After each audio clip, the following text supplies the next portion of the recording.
Good evening student. चलिए आज हम बहुत ही इंपॉर्टेंट एक 11th का लिविंग वर्ल्ड का टॉपिक शुरू करने जा रहे हैं। हमने टेक्सोनॉमी के बारे में लास्ट लेक्चर में पढ़ा था और टेक्सोनॉमी में हमने उसकी डेफिनेशन पढ़ी थी और वहाँ एक वर्ड आया था आइडेंटिफिकेशन। अब आइडेंटिफिकेशन क्या है?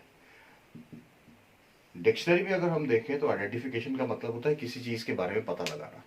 और यहाँ भी अगर बायोलॉजी में, अगर सिस्टमेटिक्स में देखा जाए, टेक्सोनॉमी में देखा जाए, तो आइडेंटिफिकेशन क्या कर रहा है? तीन बड़े इंपॉर्टेंट काम करता है। एक, पहला, वो किसी भी ऑर्गेनिज्म को प्रॉपर प्लेस ऑफ क्लासिफिकेशन, उसकी प्रॉपर प्लेसिंग करता है इन ए सिस्टम ऑफ क्लासिफिकेशन। मैं कहूंगा प्रॉपर प्लेस ऑफ क्लासिफिकेशन उसकी ढूंढी जाती है और उसको वहां अरेंज किया जाता है। दूसरा ना काम, उसको उसका नाम ढूंढा जाता है, नाम के बारे में पता होना चाहिए। और तीसरी चीज, अगर कोई ऑर्गेनिज्म नया भी है, अगर एक ऑर्गेनिज्म नया है, उसके बारे में वो सिस्टमैटिक्स में अभी न्यू है, तो उसकी इंफॉर्मेशन भी कौन देता है? It provides information about new organisms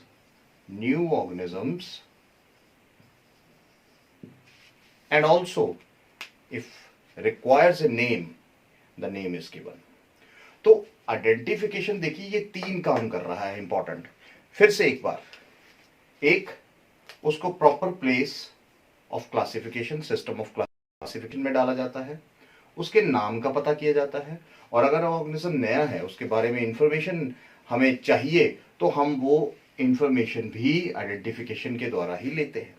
it is done with the help of identification. और अगर उसको नाम की जरूरत है तो उसको नाम भी दिया जाता है। अब ये हम करते कैसे हैं?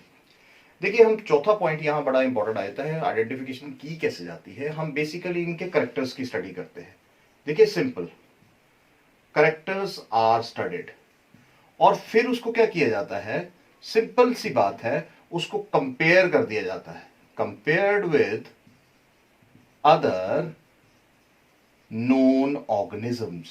उसके जैसे ही ऑर्गेनिजम्स के साथ कंपेयर किया जाता है, उसके करेक्टर्स को कंपेयर किया जाता है। और इसके लिए हम किसकी मदद करते हैं, किसकी मदद लेते हैं? बेसिकली वो लेते हैं, हम एक बहुत ही इंपॉर्टेंट टॉपिक पढ़ेंगे एंड में, वो है आइडेंटिफिकेशन कीज। इनकी मदद से हम ऑर्गेनिज्म के करेक्टर्स को आइडेंटिफाई करते हैं और कंपेयर करते हैं और अल्टीमेटली ऑर्गेनिज्म को एक प्रॉपर सिस्टम ऑफ क्लासिफिकेशन में डाल देते हैं। तो तीन पॉइंट्स बेसिकली आप आइडेंटिफिकेशन में याद रखेंगे।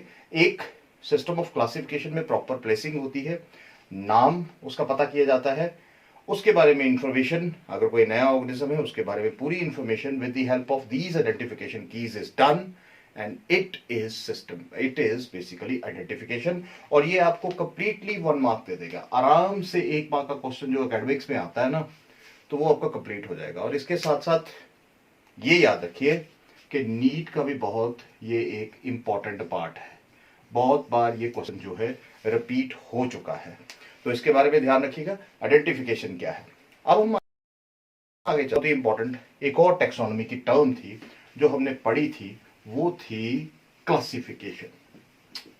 अब क्लासिफिकेशन क्या है, जिसके बारे में पहले भी एक पिछले लेक्चर में भी मैंने थोड़ा सा उसके बारे में बताया था, अब फिर से हम उसको लेते हैं। देखिए, क्लासिफिकेशन क्या है? क्लासिफिकेशन है कि अगर हम किसी ऑर्गेनिज्म को, मैं यहां नाम लिख देता हूं, हेडिंग डाल देते हैं, क्लासिफाई करना, किसी भी ऑर्गेनिज्म को क्लासिफाई करना। देखो, अब सिंपल सी चीज है, मैंने एक लास्ट लेक्चर में एक एग्जांपल दी थी कि अगर एक बच्चा है, उसको आपने बहुत सारी चीजें दे दी हैं, उसके मनपसंद चीजें, उसको बहुत सारी चीजें, टॉयज दे दिए हैं, खिलौने, उसको मिठाइयां दे दी हैं, उसको चॉकलेट्स दे दिए, तो वो सबसे पहले क्या करेगा? उस एक लिफाफे में से या उसको एक पॉलीथीन में आपने डालकर दे दिए, तो वो क्या करेगा? वो सबसे पहले अपनी मनपसंद चीजों को निकालेगा। किस बेसिस पर? जिसकी, उन बेसिस पर कि उसको पहचान है, उसकी उस चीज की पहचान होनी चाहिए बच्चे को। और उस बेसिस पर, क्योंकि बच्चा तो आसानी से पहचान लेता है, खाने की चीजें होगी, खेलने की चीजें होगी, वो उनको सेपरेट कर लेगा, उसकी ग्रुपिंग कर लेगा, क्लासिफाई कर लेगा। और हमेशा क्या करेगा? जब भी वो आएगा, वो उन खिलौनों के साथ खेलना शुरू कर देगा। अगर कोई उसको मिठाई खानी है तो उसको पता है मैंने कहाँ रखी है, वो निकाल के खाना शुरू कर देगा। इसी को क्लासिफिकेशन कहते हैं। और देखिए, क्लासिफिकेशन अगर एनसीईआरटी के हिसाब से किया जाए, या अब हम आ जाते हैं बुकिश एग्जाम्पल के ऊपर। देखिए, अगर किसी भी ऑर्गेनिज्म को आप उसके आसानी से दिखने वाले जो कैरेक्टर्स हैं ना, उनके बेसिस पर आप अलग कर लेते हैं। अगर किसी भी ऑर्गेनिज्म को आप उसके आसानी से दिखने वाले कैरेक्टर्स जो हैं उसके बेस पर अलग कर लेते हैं ना, उसको क्लासिफिकेशन कहते हैं।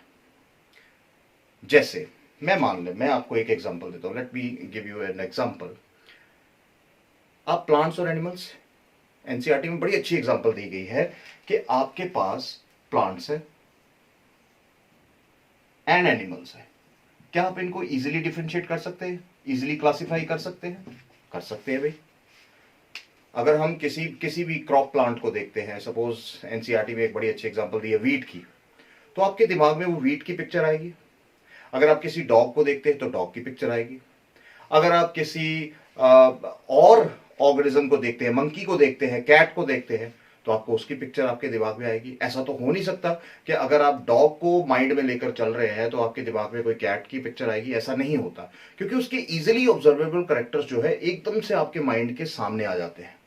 और उन्हीं इजीली ऑब्जर्वेबल कैरेक्टर्स के बेसिस पर हम कहते हैं we classify those organisms, we classify those organisms.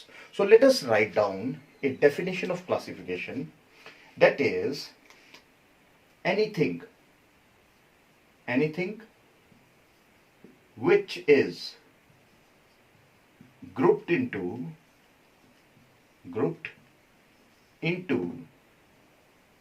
convenient categories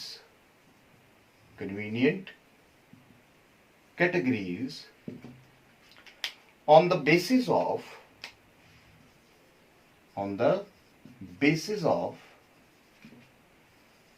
easily observable characters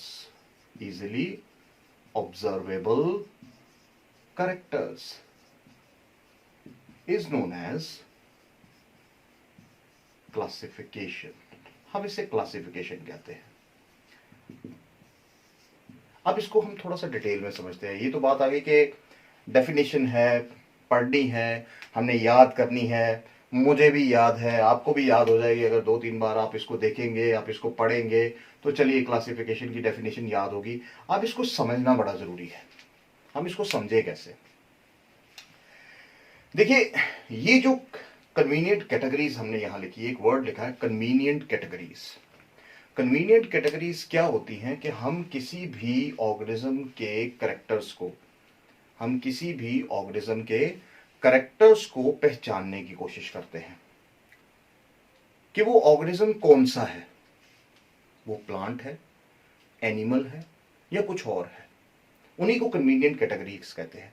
और इन्हीं कन्वीनियंट कैटेगरीज को अगर हम साइंटिफिक टर्म में कहें, दीज कन्वीनियंट कैटेगरीज, ये जो हम बेसिकली क्लासिफिकेशन के लिए यूज करते हैं, these convenient categories used to study organisms is known as, ये बड़ी ही इंपॉर्टेंट टर्म है, is known as टैक्सॉन, या टैक्सा कहा जाता है इसको, प्लूरल इसका टैक्सा होता है। अब देखो क्लासिफिकेशन किस तरह से की जाती है। हम इसको समझते हैं कि अब इन्हीं टैक्सॉन की जो स्टडी है डिफरेंट लेवल्स पे, हम उसको क्लासिफिकेशन कहते हैं। These taxons are studied at different levels, they are present at different levels, और इन्हीं की स्टडी को हम क्लासिफिकेशन कह देते हैं। अब इसको कैसे समझे? हम एक और एग्जांपल लेते हैं इस क्लासिफिकेशन को समझने के लिए। चलिए हम एक टॉपिक को लेते हैं जिसमें क्लासिफिकेशन को हम अच्छी तरह से समझने की कोशिश करेंगे, और वो टॉपिक है टैक्सोनॉमिक कैटेगरीज। हमने कहा ना, टैक्सोनॉमिक कैटेगरीज को समझने की कोशिश करते हैं। ये क्या चीज है? तभी हम क्लासिफिकेशन को अच्छी तरह से समझ पाएंगे, जो हमने कहा पहले। देखो टेक्सोनॉमिक कैटेगरीज क्या होती हैं, हम इस तरह से ले लेते हैं, मान लेते हैं यहां हम एक ग्रुप की क्लासिफिकेशन ले लेते हैं, मान लेते हैं ह्यूमन क्लासिफिकेशन। चलिए एक ह्यूमन क्लासिफिकेशन पूरी ले लेते हैं, और ह्यूमन क्लासिफिकेशन में सबसे पहले जो टेक्सोनॉमिक रैंक आता है या टेक्सोनॉमिक हम कैटेगरी कहते हैं वो आता है kingdom. Kingdom, phylum, class, order, family, genus and species. यहां आपको क्या दिखाई दे रहा है कि एक प्रॉपर सिस्टम ऑफ क्लासिफिकेशन दिया गया है कि ऑर्गेनिजम्स को हमने किस तरह से क्लासिफाई करना है, किस ग्रुप में कौन सा ऑर्गेनिज्म जाएगा। अब यहां जो इस साइड पे आपको दिखाई दे रहे हैं ये क्या है, these are the units of classification. ये क्या है, मैं यहां लिख देता हूं, these are the units of classification. और ये जो यूनिट्स हैं, याद रखिए ये जो यहां यूनिट्स लिखे हैं ना, ये बिल्कुल क्या है, they are placed in a systematic order, यानी जिसे हम क्या कहते हैं, हायरार्की बोलते हैं, इन एन हायरार्की। और इन्हीं यूनिट ऑफ, ये जो यूनिट ऑफ क्लासिफिकेशन आपको दिख रही है, these together form taxonomic hierarchy. ये सभी मिलकर क्या बनाते हैं, टेक्सोनॉमिक हायरार्की बना रहे हैं। अब टेक्सोनॉमिक हायरार्की का मतलब क्या है कि हर एक ये जो रैंक है, these individual unit of classification are known as ranks. चलिए हम इनको भी लिख देते हैं, दीज इंडिविजुअल, ये जो इंडिविजुअल पार्ट हमें दिखाई दे रहा है, this is known as rank. और हम इसके लिए एक टर्म यूज करते हैं टेक्सोनॉमिक, ये याद रख लीजिएगा, मोस्टली हम टेक्सोनॉमिक कैटेगरी ही यूज करते हैं। तो ये इंडिविजुअल रैंक्स है, kingdom is a individual rank, phylum is a individual rank, और यही जो इंडिविजुअल रैंक्स हैं ये बिल्कुल एक सिस्टमैटिक ऑर्डर में लिखे गए हैं। और यही सिस्टम ऑफ क्लासिफिकेशन जो है यही हमें पढ़नी है, और यही हम पीछे पढ़ रहे हैं on the basis of easily observable categories characters. Easily observable characters के बेस पर हमने क्या किया था, हमने एक क्लासिफिकेशन कर ली थी, कन्वीनियंट कैटेगरीज में हमने बांट दिया, और ये वो कन्वीनियंट कैटेगरीज है। और इन्हीं कन्वीनियंट कैटेगरीज को हम क्या कहते हैं, टेक्सोनॉमिक कैटेगरी कह रहे हैं या रैंक कहते हैं। अब देखिए हर एक रैंक के अंदर, ये जितने भी रैंक्स हैं, यहां क्या है, यू फाइंड सर्टन ऑर्गेनिजम्स, कुछ ऑर्गेनिजम्स आते हैं। जैसे किंगडम, अगर हम किंगडम यहां ले लेते हैं, मैं एक दूसरा पेन लेता हूं रेड। देखो मान लेते हैं this kingdom has is includes animalia, this is kingdom animalia. Phylum Chordata, हम ह्यूमन क्लासिफिकेशन लिख लेते हैं, फाइलम कॉर्डेटा है। देन क्लास मैमेलिया, समझने की कोशिश करते हैं। ऑर्डर, इट इज प्राइमेटा, ठीक है। फैमिली होमिनिडे, ठीक है।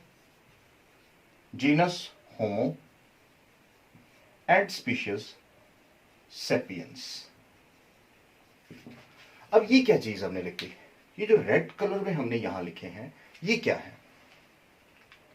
यहां बड़ी कंफ्यूजन होती है, जब हम टेक्सोनॉमिक कैटेगरीज को पढ़ते हैं ना, तो हमें समझ ही नहीं आता, बड़ी कंफ्यूजन होती है कि टेक्सोन क्या है या रैंक, टेक्सोनॉमिक रैंक क्या है, ये बहुत ज्यादा कंफ्यूजन क्रिएट रहती है। तो यहां आज हम उसी को सिंप्लीफाई कर रहे हैं।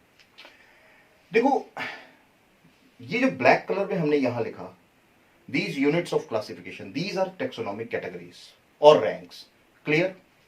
दूसरी चीज, यहां जो रेड में हमने इसकी क्लासिफिकेशन लिखी है, these are the groups of organisms, defined group of organisms। वो किसके अंडर हैं, They are defined group of organisms which are placed in ranks, in certain ranks. In ranks के अंदर ये कुछ डिफाइंड ग्रुप ऑफ ऑर्गेनिज्म है जो डाले गए हैं। जैसे किंगडम के अंदर, जैसे मान लेते हैं, यहां लिख देते हैं हम, दीज आर, रिमेंबर ये जो रेड कलर में हमने लिखे हैं, all these are taxon. This is taxon, this is taxa. बड़ी कंफ्यूजन रहती है, तो यहां ये याद रखिए कि ये टैक्सॉन और टैक्सोनॉमिक कैटेगरी क्या है। कई बार लिखा है the scientific term for these taxonomic categories is known as taxon. वो साइंटिफिक टर्म क्या है वो समझने की जरूरत है। एनसीईआरटी में ये लाइन लिखी हुई है, लेकिन वो क्या है, वो क्यों दिया गया है? वो यही कहता है कि ये जो टैक्सॉन है, basically these are defined group of organisms. Remember this, these are defined group of organisms. और ये ऑर्गेनिजम्स कहां हैं? Organisms in ranks. ये जो रैंक्स है ना, इनके अंडर ये ऑर्गेनिजम्स आते हैं। जैसे मैं एक एग्जांपल देता हूं आपको। See this Mammalia. मैमेलिया क्या है? Mammalia is a taxon. Mammalia क्या है? ये ग्रुप ऑफ ऑर्गेनिज्म है जिनकी बॉडी पर क्या है, हेयर्स हैं, ठीक है, जिनके एक्सटर्नल ईयर्स हैं, मेमोरी ग्लैंड्स हैं, और these are the Mammalia is a taxon which is placed in the rank of class. In the rank of class. मैं फिर से रिपीट करता हूं, Mammalia is a taxon placed in the rank class. Clear? इसका मतलब class क्या है? ये जो यहां यूनिट ऑफ क्लासिफिकेशन क्या है? रैंक्स है। इनके बीच में जो ग्रुप्स ऑफ ऑर्गेनिजम्स आते हैं, इनको हमने एक प्रॉपर रैंक्स में लगाया हुआ है। ये भी रैंक्स में ही लगे हैं बेसिकली। तो वो क्या है? This is taxon and this is a taxonomic rank. ये क्लैरिटी करना बड़ा जरूरी है। जैसे मैं एक और एग्जांपल देता हूं, Primata. Primata is a taxon placed in the rank order. तो अब हमें so on, Hominidae is a taxon placed in the rank family. Homo is a taxon placed in the rank genus and so on. तो ये clarity होना बड़ा जरूरी है कि टैक्सोनॉमिक कैटेगरी क्या है, टैक्सॉन क्या है। ये टर्म हमेशा याद रखिएगा। टैक्सॉन ग्रुप ऑफ ऑर्गेनिजम्स है जो किसके अंडर आते हैं? इन the rank, under the ranks. और ये रैंक्स एक प्रॉपर ऑर्डर है। यहां एक और चीज जानने वाली बड़ी जरूरी है आपके लिए। वो क्या है?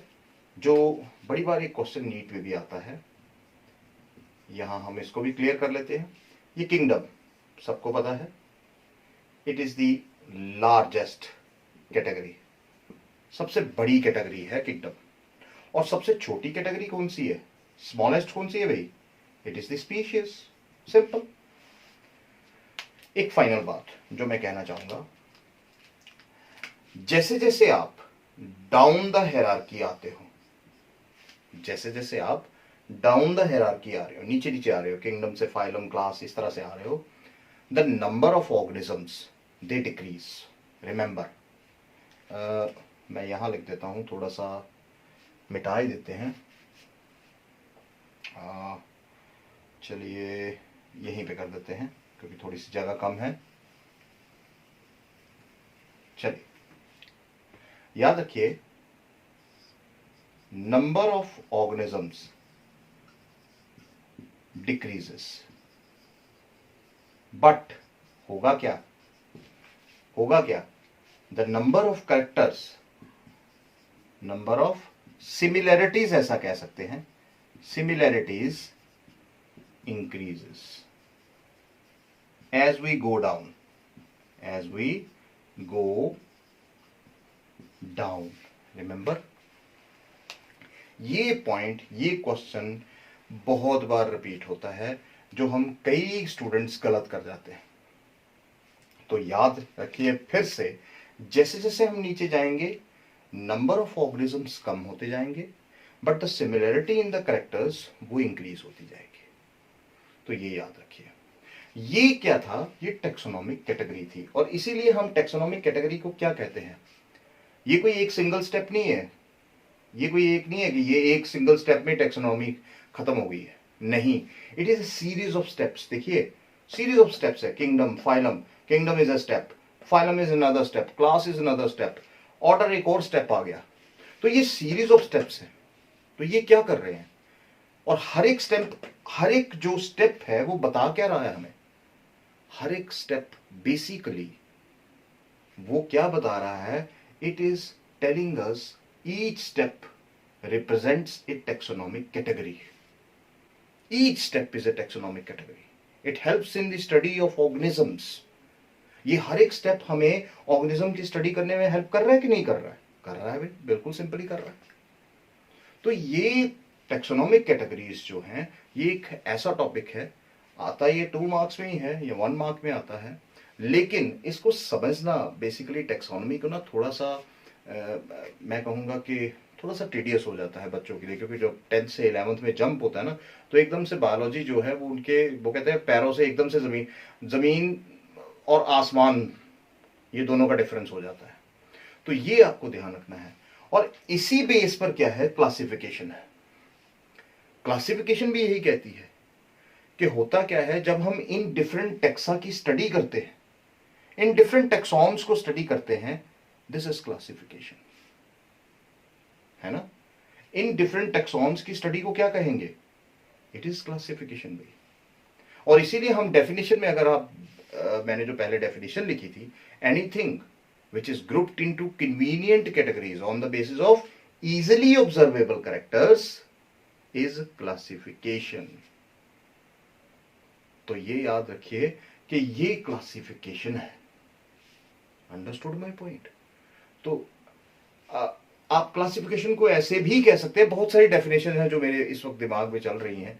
Arrangement of taxa, arrangement of these taxa into some kind of order. अगर आप इन टेक्सा को, ये जितने भी टेक्सॉन्स मैंने लिखे हैं, इनको एक प्रॉपर ऑर्डर में, है ना, एक ऑर्डर में लगाया है। एनिमिलिया पहले है, कॉर्डेटा बाद में है, उसके बाद मैमिलिया है, प्राइमेटा है, होमिनिडे है, होमो है, सेपियंस है, एक ऑर्डर में ही लगाया है ना। ऐसा तो नहीं है कि ये यहां चला गया, स्पीशीज की स्पीशीज ऊपर चली गई है। It is the arrangement of the taxa into some kind of order, it is classification. तो बहुत सारी डेफिनेशंस आप लिख सकते हैं। आई होप आपको ये चीज समझ आई होगी टैक्सोनॉमी, क्योंकि ये थोड़ा सा डिटेल्ड पार्ट में चल रहा हूं, ताकि आप लोगों को ऐसा ना हो, कंफ्यूजन हो जाए। आप बार बार, एक पहली बात है कि जितना आप देखेंगे, जितना आप इसको समझेंगे, उतना आपको ये समझ आएगा।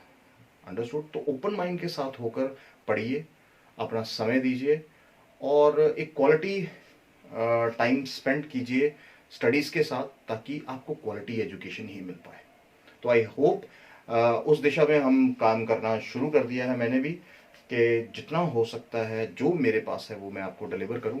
और कोई नई चीज़ अगर आपको पता लगती है तो do share with me, do subscribe and like my channel, hit the bell button, ये ज़रूर कीजिए, क्योंकि यही हमारी एक मेरे लिए एक मोटिवेशन रहेगी, ताकि मैं और ज़्यादा, क्योंकि सिलेबस दिसंबर तक ये सारा सिलेबस कंप्लीट करना है, तो स्टेप बाय स्टेप हम चलेंगे, ऐसा नहीं है। तो आई होप आपको ये समझ आया होगा। आप इसको फिर से देखिए, बार बार देखिए, and do comment on this. Thank you very much.